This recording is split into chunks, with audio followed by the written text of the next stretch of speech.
People use this term, the deep state. What is it?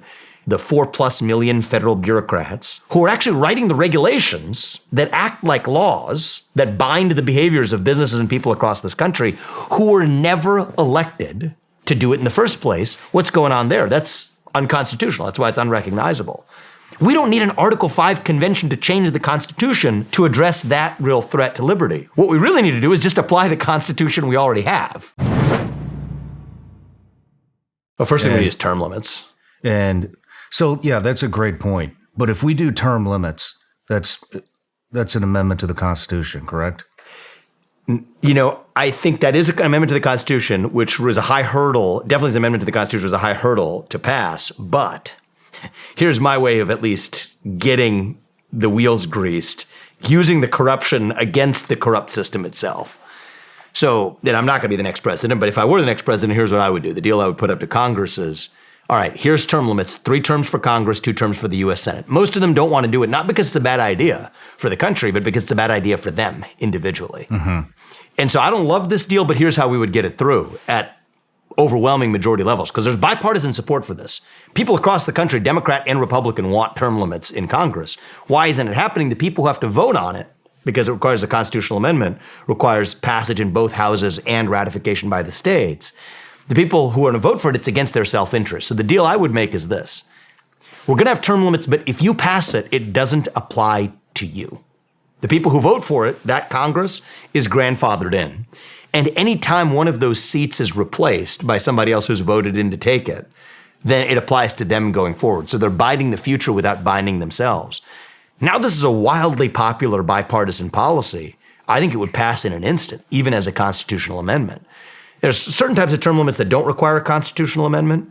So you have the term limits that I favor for bureaucrats, right? If the US president can't work for the people of this country for more than 8 years, neither should any of those federal bureaucrats either, in my opinion. Those 8-year term limits don't require an amendment. They don't even require congressional action. That's something the US president can say as a hiring policy. For most roles, we have an 8-year term limit. You can't just sit and squat and collect a paycheck from the taxpayer without any political accountability for more than 8 years if I, as the president, can't do that either. That's a term limit we could get passed even without Congress. And so I think there are things we can do anyway to grease the wheels of saying that you take the self-interest of the congressman off the table. It's amazing what they would do. The bans on, I don't know where you are on this, but the bans on insider trading, or the bans on trading of stocks. We won't even call it insider trading. The bans of trading of individual stocks by congressmen and senators or by bureaucrats. I don't see the public policy argument for how that advances the interests of the American people. But the reason, and I've gone to even Republican caucuses of the congressmen, they're dead set against this. Most of them are. Do the same thing. Say, okay, make the rule. Think about what's in the best interest of the country by taking your self-interest off the table. It doesn't apply to you. Now they don't have to think about themselves, right? It only applies to the next guy. It's amazing what that does in clearing one's mind. I think and so those are the kinds of things I would do. I think it's brilliant, but where I'm going, if it is an amendment to the Constitution, doesn't and look, I'm not near as knowledgeable as you. I don't know about that. But how many times has the Constitution been amended? Because what I worry about is... Well, actually 17, right? Because you have the Bill of Rights. So the first 10. Does that open it up to Second Amendment, First Amendment, and start amending these things? Because there's definitely a push on freedom of speech. There's a push on gun control.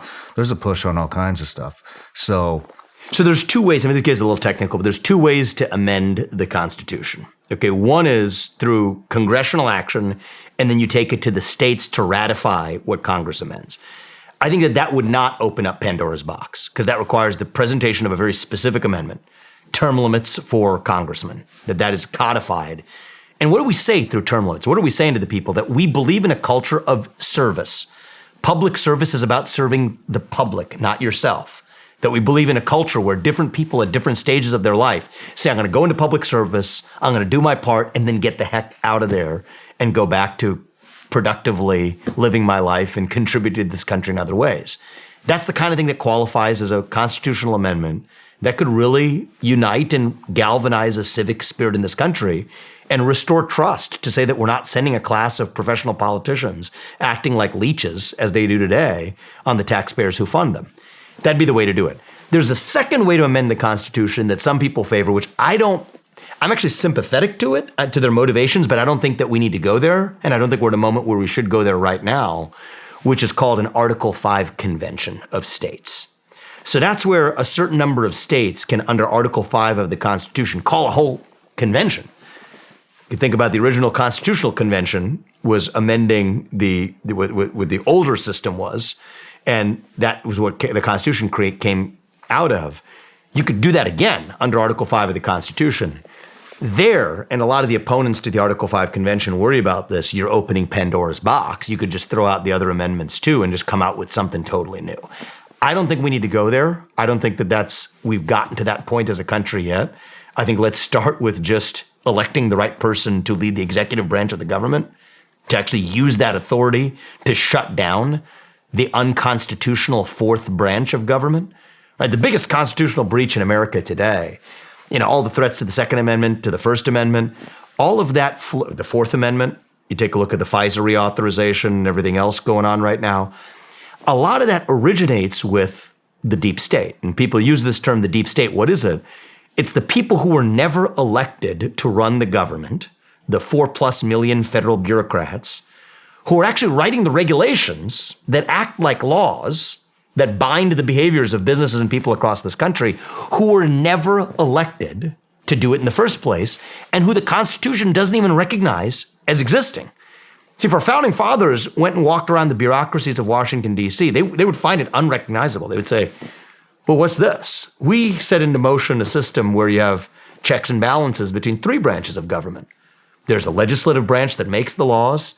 There's an executive branch that enforces the laws. There's a judicial branch, the highest organ of which is the Supreme Court, that interprets the laws.